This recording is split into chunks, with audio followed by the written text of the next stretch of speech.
ዛሬ ይህን ትምህርት ተምረን የማይገባን ነገር አይኖርም። በደንብ አንድ ባንድ ተከታተሉ። ከዚህ በኋላ እንግሊዝኛ ማንበብ እንደ ተራ ነገር የሚቆጠርበት ሰዓት ነው። አለማንበብ፣ አለማጻፍ በጣም ከባድ ነገር ነው እና ካለማንበብ ካለመጻፍ ለመዳን ደግሞ ይሄንን ቪዲዮ እስከ መጨረሻው ተከታተሉት። አሪፍ የሆነ ትምህርት እንደምታገኙበት እርግጠኛ ነኝ። ያው ኦንላይን መማር የምትፈልጉ ደግሞ ከታች ባለው ስልክ ቁጥር እየገባችሁ አናግሩን። እናንተን በሚመቻችሁ የሶሻል ሚዲያ አማራጭ ደግሞ ዋትሳፕ፣ ቴሌግራም እንዲሁም ሌሎች የሶሻል ሚዲያ አማራጮች ተጠቅማችሁ አግኙን። በሚመቻችሁ ሰዓት በየትኛውም ዓለም ላይ ሆናችሁ ኦንላይን መማር ትችላላችሁ። በያዛችሁ ስልክ ብቻ እውቀት ማግኘት ትችላላችሁ። ቀጥታ ዛሬ ወደ ትምህርታችን እንሂድ። ከዚህ ስንጀምር እቺ አማርኛዋ ቸ ናት። ስለዚህ ቸ ስንል ደግሞ ሲ ኤች ኢ እንላለን። ሲ ኤች ኢ ከሆነ ቸ እንላለን። ሲና ኤች ኮንሶናንቶች ወይም ተነባቢዎች ናቸው። ኢ ደግሞ አናባቢ ናት ማለት ነው።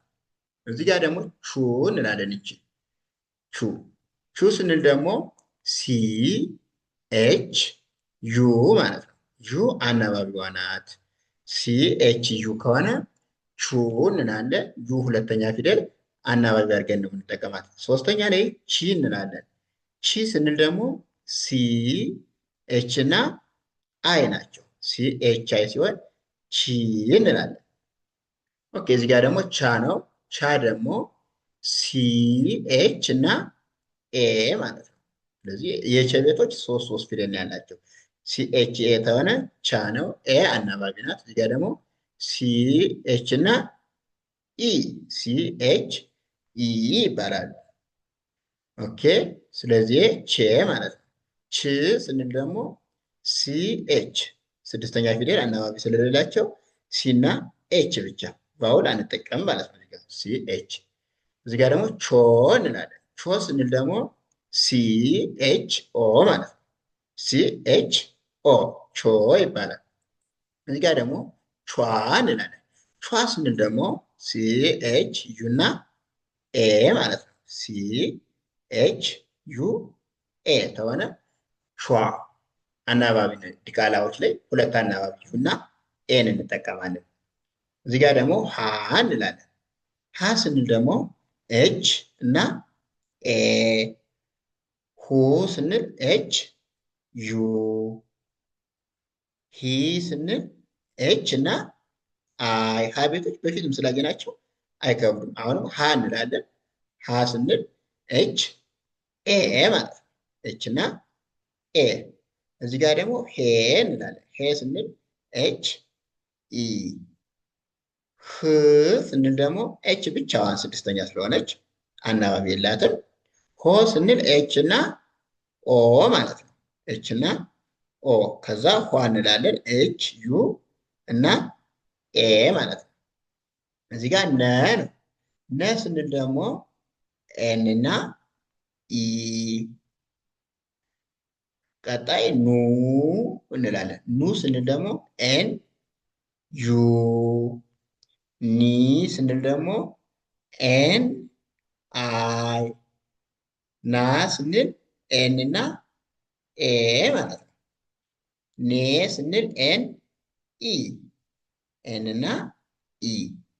ን ስንል ኤንን ብቻ ማለት ነው። ን እንላለን። ኖ ስንል ኤን ኦ።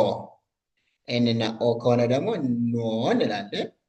ኗ ኗ ደግሞ ኤን ዩ እና ኤ ማለት ነው። ኗ እንላለን። ኤን ዩ ኤ። እዚህ ጋር ደግሞ ኘ እንላለን። አሁንም ኘ እንደ ቸ ቤቱ ስንት ነው? ሶስት ፊደል ነው ያለው። ጂ እና ኤን ኮንሶናንት ናቸው፣ ዋና ተነባቢ ናቸው።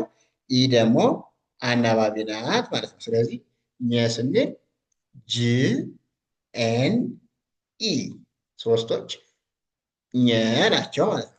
ኦኬ እዚህ ጋር ደግሞ ኙ ስንል ደግሞ ጅ ኤን ዩ ጅ ኤን ዩ ከሆነ ኙ እንላለን። ከዛ ኚ ነው። ኚ ስንል ደግሞ ጂ ኤን እና አይ። ኛ ስንል ደግሞ ጂ ኤን ኤ ኛ ይባላል። ኘ ብለን ደግሞ ኘ እንላለን። እዚህ ጋር አምስተኛዋ ማለት ነው። ኘ እቺ ቀለበት አላት አማርኛ። አማርኛዋ መቼም አከብዳችሁም በስህተት የተጻፈ ስለሆነ ነው። እዚህ ጋር ኘ እንላታለን። ስለዚህ ኘ ካለ ደግሞ ምንድን ነው ከመጀመሪያው ፊደል ጋር ተመሳሳይ ናት። ኘ ኘና ኘ ጂኤን ኢ እናደርጋለን። አንዳንዴ በማል አይ ልንጠቀም እንችላለን እዚህ ጋር። ስለዚህ እሱ ኖርማል ነው። እሺ እዚህ ጋር ደግሞ ኝ እንላለን። ኝ ስንል ደግሞ ጅ ኤን ጅ ኤን። እዚህ ጋር ደግሞ ኞ እንላለን። ኞ ስንል ደግሞ ጅ ኤን እና ኦ ሶሪ እዚህ ጋር ማለት ነው የሚቀረው ጂ ኤን ኦ ተሆነ ኞ እንላለን። እዚህ ጋር ደግሞ ኟ ናት። ኟ ስንል አራቶችን ፊደል የሚያካትት ጅ ኤን ዩ እና ኤ ጂ ኤን ዩ ኤ ከሆነ ኟ እንላለን ማለት ነው። ስለዚህ ኘ ኙ እያልን ስንቀጥል ሶስት ፊደል አላቸው። አናባቢዎችን ለዩ ኤ ኢ አይ ኦ ዩ የሚባሉ አናባቢ አሉ። ይህን ይመስላል። ከቪዲዮ አሪፍ ትምህርት እንደምታገኙበት ተስፋ አደርጋለሁ። ይህ ቪዲዮ እንዲደርሳችሁ ደግሞ ሁሌም ላይክ፣ ሸር፣ ሰብስክራይብ ማድረግ አይረሳ። ወደፊትም ሁሎችን የምጨርስላችሁ ይሆናል። አሪፍ ቪዲዮ እሰራላችኋለሁ። ኦንላይን መማር የምትፈልጉ ደግሞ የትኛውም ዓለም ላይ ሆናችሁ በሚመቻችሁ የሶሻል ሚዲያ አማራጭ በያዛችሁ ስልክ ብቻ የራሳችሁን እውቀት ማግኘት ትችላላችሁ። ይሄን ለመማር ደግሞ ከታች ባለው ስልክ ቁጥር እየገባችሁ አናግሩኝ። ሸር፣ ላይክ፣ ሰብስክራይብ ማድረግም እንዳይረሳ። አመሰግናለሁ። መልካም ጊዜ